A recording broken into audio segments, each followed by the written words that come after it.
on today, guys? So back on a 240, excited. Today we are going to work on getting the motor mounts made. So I've been looking at a couple different motor mounts, like universal weld-in ones, and I'm not finding anything that I quite like. So I'm just gonna make my own. Simple, it's easy. I am going to hard mount these to the frame.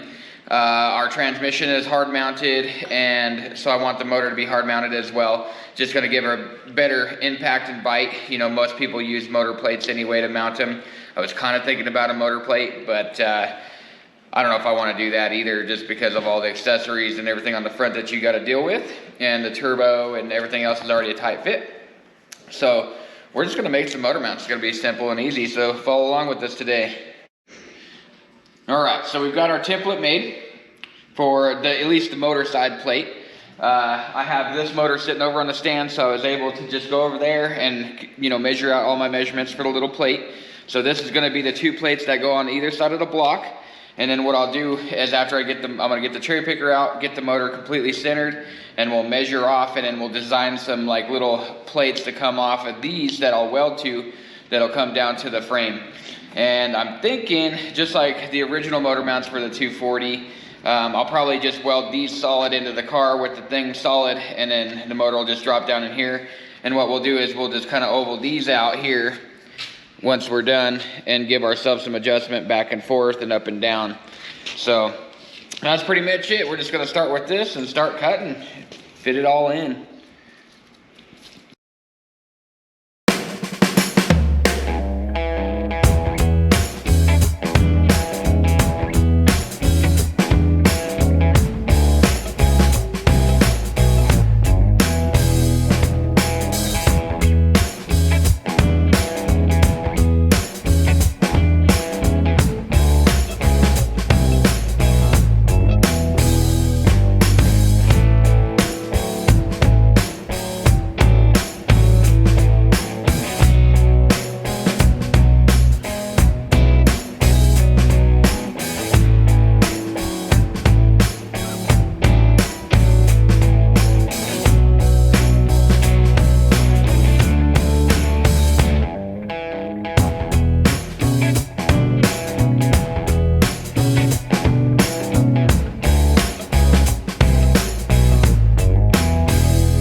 Cool beans. So we've got our plates made, and we've got our motor mount made pretty much.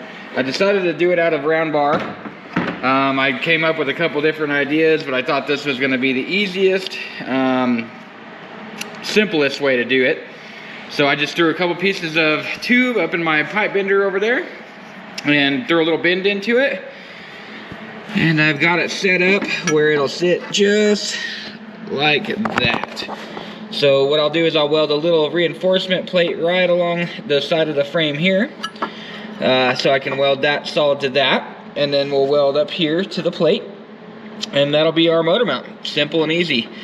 So what I'm going to do is I'm just going to tack my bars up in here first.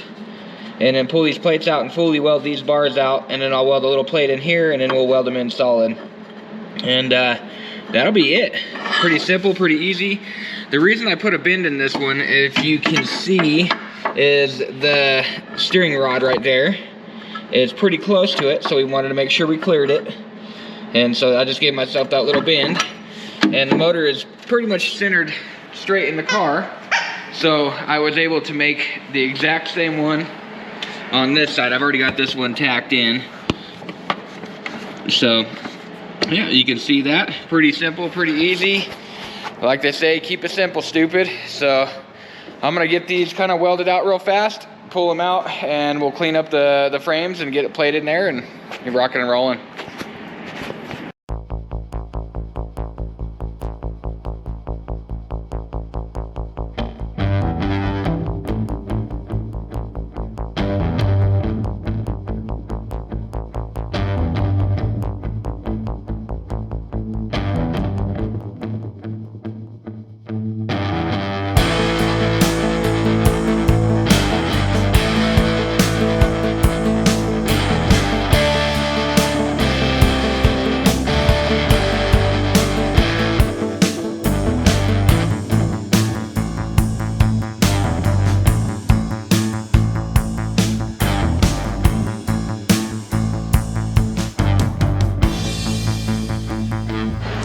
Cool beans, we've got them in.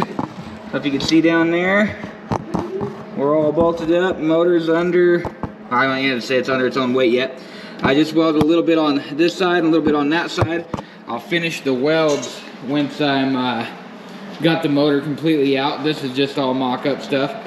But I think it'll have enough weld on there to hold the engine up. And then now I can start building the rest of my stuff. And then when we pull this motor out and get ready to put the new motor in, we'll finish welding those up.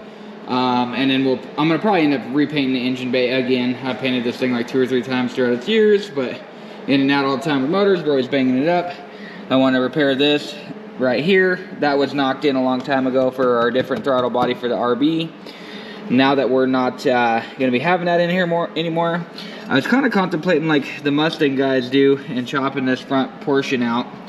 A little more airflow maybe, I don't know. I haven't decided if I'm going to yet.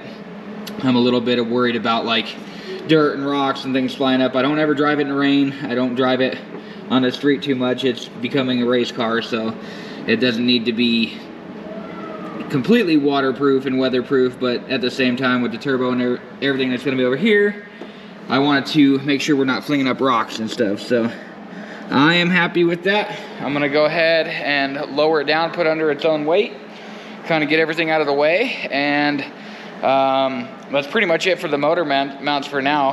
And we're going to go ahead and start mocking up turbo and headers and all that good stuff and kind of seeing where we can go with what. I couldn't put the headers in there before because I had a couple blocks in there just kind of holding everything up and it was in the way. So now that everything's out of the way, we should be able to start just kind of pre-mounting the headers and everything else. And I don't know, maybe get a half of a turbo kit in here today. We'll see. Depends on how much customer work comes in. But yeah, I'm going to get started on that. All right, what's going on, guys? New day. So yesterday we got the motor mounts all done, and I ended up getting the exhaust headers on and just started kind of mocking up where I wanted the turbo. And I ended up having to just back away for a minute and just kind of think about it overnight. I went online and looked at what some other people are doing and just try to figure out what I want to do with this turbo. So originally my plan was I wanted to put it right here, somewhere right in here, and duct it all around.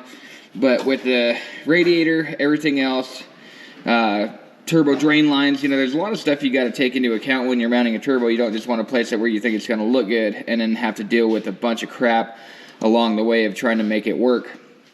So you know, we need to think about the exhaust side. I have a hole in the fender over here where the original exhaust came out, so I'd love to just reuse that hole. So we want the turbo to either exhaust to point that way or face this way. And then I've contemplated not running an intercooler. So if we put the turbo here and just face it straight up there to the intake, we could not run an intercooler. But then, you know, then you got to think about what type of fuel you're going to run, things like that. You know, you can run a methanol to keep the engine cooler, not necessarily have to run an intercooler. I don't know if I want to be paying for methanol all the time. You know, yes, it is a race car, and that's solely what we're going to use it for. But I mean, I would like to drive it around every once in a while. If we're going to be testing it, I'd like to drive it up to the test spot, not trailer it. I'm not one of those guys that wants it on a damn trailer all the time. So I'd like to be able to drive it. So I'd love to keep it on E85 if I could. Obviously, that's a little bit cooler of a fuel than regular gas. So, and it's cheaper too. That's another big point that I want to put in there. So today I'm just going to kind of tinker with where I want the turbo. I think I'm going to put it right here. And we're going to face the intake side of the turbo here, exhaust side over here, go down through there, and we'll just build all our piping to make it work. And then we'll run an intercooler, possibly run down through here to the intercooler and then back up over here, or opposite, whatever is going to work best. But I think ultimately I just need to get started and start mocking things up and see what's going to work, instead of just sitting here thinking about it all day. But I didn't want to commit to nothing until I had a good idea of what we're going to be doing. So I'm going to go ahead and just kind of get rolling on this and see what we come up with.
Yeah.